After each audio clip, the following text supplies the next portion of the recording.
Thank you, Faisal, for that warm welcome. And good morning, everyone. It's great to be here. We've been in the kingdom over the last couple of days, and it's been an incredible trip so far.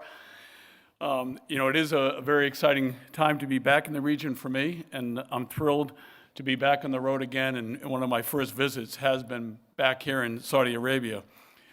So as I prepared for this event, it got me wondering, how long that Johnson Controls has been within this region. And in the Middle East, we went back into our archives and went through all of our historical records before I left. And we go back over 100 years with a contract with the Nile Cold Storage Company in Cairo.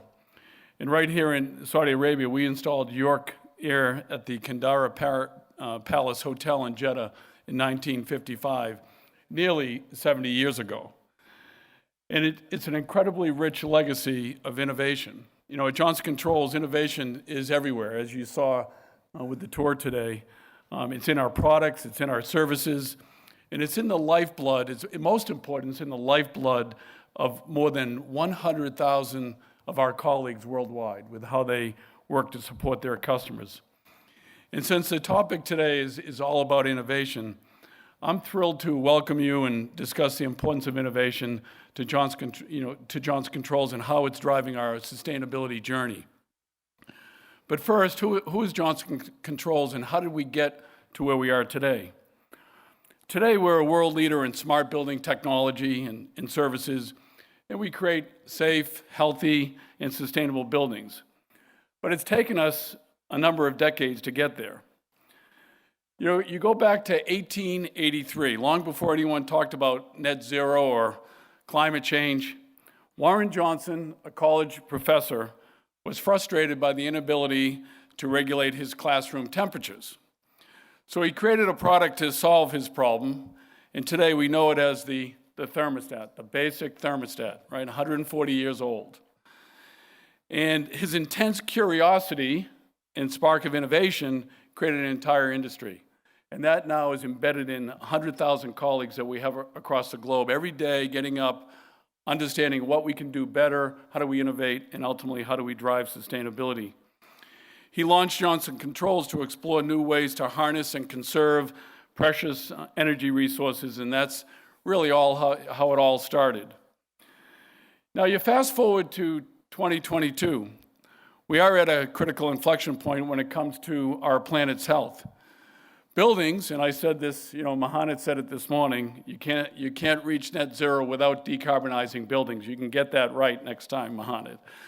But they do represent 40% of the world's greenhouse gas emissions, and there is no decarbonization of our future without decarbonizing buildings.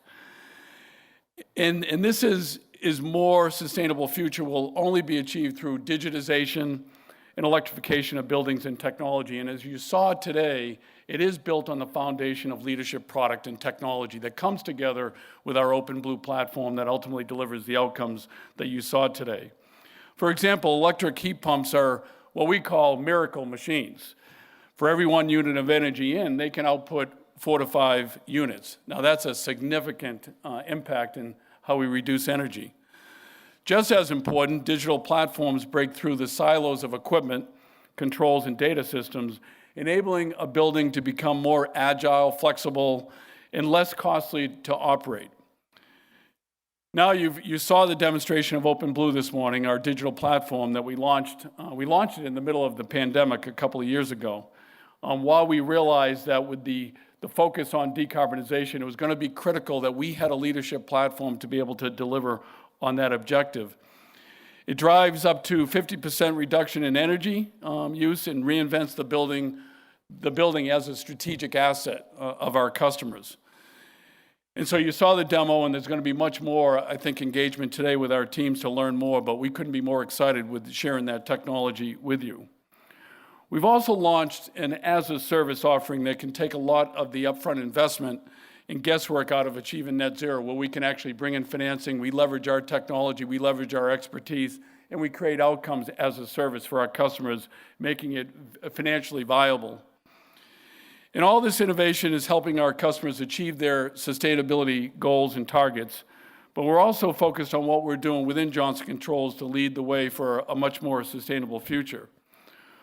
We were among the earliest industrial companies to report emissions and pledge emission reductions, reducing carbon emissions intensity by more than 70% since 2002. And we've pledged to achieve net zero carbon emissions before 2040 and announced science-based targets for 2030.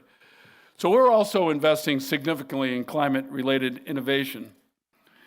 In 2021, when we look at our investments back in 21, and I think it was even more in 22 as we just completed our fiscal year, 78% of new product research and development was invested in climate-related innovation to develop much more sustainable products, and then how those products come together to ultimately create competitive services that are much more sustainable. And partnership is also a critical part of a more sustainable future.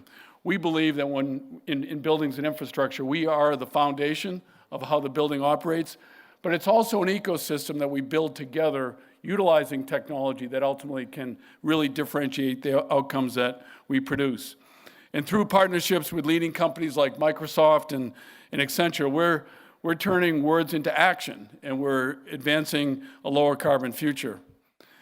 Now, the final piece to the puzzle is engaging policymakers and governments, that although we can bring the technology, we can bring the people, we can bring the innovation, it's going to be through regulations and policies that are put into place that working together, we ultimately achieve a common goal. So getting to net zero is a complex journey that can't be addressed in isolation by one company. It's got to be through a shared commitment to innovation and to a much more sustainable future. So speaking of commitment, Johnson Controls has reaffirmed our commitment to Saudi Arabia in several ways that you've heard today. Just yesterday, I had the honor of celebrating two major milestones for the company right here in Saudi Arabia. And we talked about this, the inauguration of Johnson Controls. It's the largest factory in the Middle East, and right now it's our second in our journey here in the kingdom, and the opening of our latest Open Blue Innovation Center. And I was taken back because as we think about the business that we have here, we don't always think of it as, that is the leading the way and setting the standard.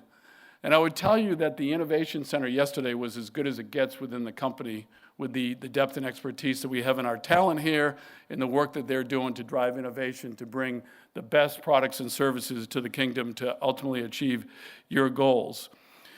So beyond cutting-edge technologies, Johnson Controls' commitment to Saudi Arabia is yet again demonstrated by the fact that the company was among the first to apply and receive the license for the regional headquarters program. So to wrap up, I couldn't be more excited to be here with all of you in Riyadh today. It is a city that, and the last time I was here was 2019. And it was actually, we saw the first line within the new factory that we inaugurated yesterday. And we've come so far.